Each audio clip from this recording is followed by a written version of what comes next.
Après la guerre de Troie, Ulysse, roi d'Ithaque, ne connaît pas le retour facile. Son périple va durer 10 ans, 10 années de rencontres étranges, de combats contre des créatures redoutables et de choix qui vont décider de sa survie. Ce voyage, c'est une épreuve constante entre l'homme et le surnaturel. Chaque étape l'éloigne de sa terre natale, mais le pousse aussi à devenir un héros toujours plus rusé. Dans cet épisode, nous allons suivre Ulysse au cœur de ses aventures mythiques, la rencontre avec le cyclope Polyphème, le passage périlleux entre Scylla et Charybde, la rencontre avec la magicienne Circé, et enfin, sa descente aux enfers pour chercher la vérité sur son avenir. Préparez-vous, le voyage continue.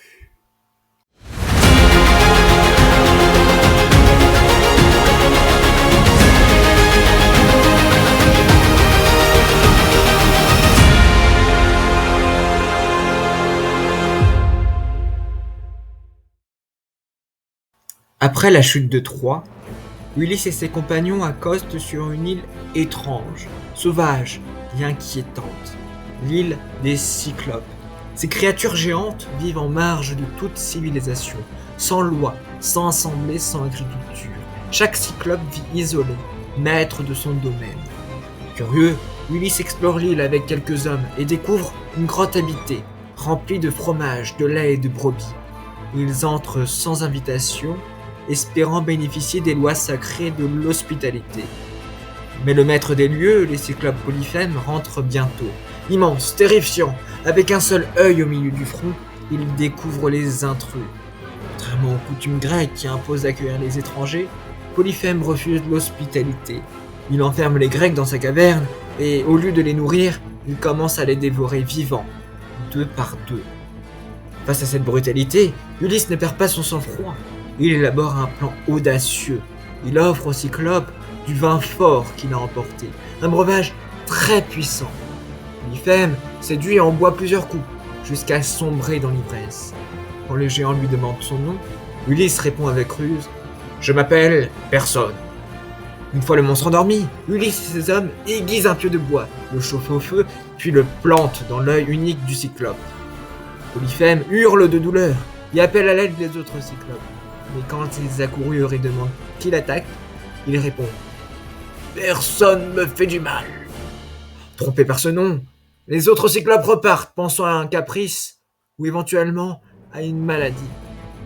Aveuglé, Polyphème garde tout de même l'entrée de la grotte, espérant attraper les hommes au toucher. Ulysse trouve alors une seconde ruse. Il attache ses compagnons sous le ventre des brebis. Quand le cyclope laisse sortir son troupeau au matin, il palpe le dos des bêtes, sans remarquer les hommes dissimulés dessus. L'évasion réussit, mais alors que le navire reprend la mer, Ulysse, trop fier, ne peut s'empêcher de crier la vérité. « Ce n'est pas personne qui t'a vaincu, mais Ulysse, fils d'Aère, roi d'Ithaque. » Polyphème, humilié, prie son père Poséidon, dieu de la mer, de le venger. Le Poséidon offensé exaucera son vœu. Après cet obstacle, Ulysse continue sa route en mer. Il sait qu'il doit affronter d'autres dangers. Les premiers sont les sirènes, ces créatures mythiques au chant envoûtant. Leur chant attire les marins, qui perdent tout contrôle et se jettent dans la mer pour mourir. Ulysse prépare alors son équipage. Il fait boucher les oreilles de ses hommes avec de la cire et ordonne qu'on l'attache au mât du navire. Ainsi, il pourra entendre le chant des sirènes sans succomber et sans mettre le bateau en danger. Quand les sirènes entonnent leur mélodie, Ulysse est pris par une envie irrésistible de partir avec elles. Mais ses liens sont solides et le navire passe sans encombre. La deuxième étape est la des pinçages les plus dangereux de toute la mer, entre 2 monstres terrifiants, Scylla et Charybde. Scylla est un monstre à 6 têtes, chacune dévorant un marin au passage. Charybde est un tourbillon gigantesque capable d'engloutir tout un navire. Ulysse doit donc choisir entre perdre quelques hommes à Scylla ou risquer la totalité de son équipage à Charybde. Il décide d'éviter Charybde, acceptant la perte de quelques compagnons. Ce passage symbolise la difficulté des choix d'Ulysse. Malgré sa ruse, il doit sacrifier une partie pour sauver le tout. Peu après, Ulysse et ses hommes débarquent sur une île mystérieuse, celle de la magicienne Circé. Ils explorent le lieu, intrigués par le palais luxueux de la déesse. Mais leur curiosité a un prix. Circé transforme une partie de ses amants en cochons. Face à cette menace, Ulysse reçoit l'aide d'Hermès, le messager des dieux.